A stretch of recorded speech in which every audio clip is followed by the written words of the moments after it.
Bahraini वज़ारत दाखिला का कहना है कि उसकी सलमान बंदरगाह के करीब अमरीकी तंसीबात पर ईरान की जानिब से हमला किया गया है। हमले के बाद आग भड़क उठी है। सिविल डिफेंस आग पर काबू पाने की कोशिश कर रहा है।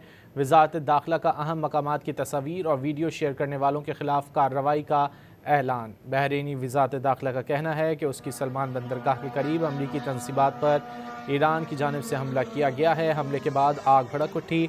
सिविल डिफेंस आग पर काबू पाने की कोशिश कर रहा है। वज़ारत दाखिला का अहम मकामात की तस्वीर और वीडियोज़ शेयर करने वालों के खिलाफ कार्रवाई का ऐलान।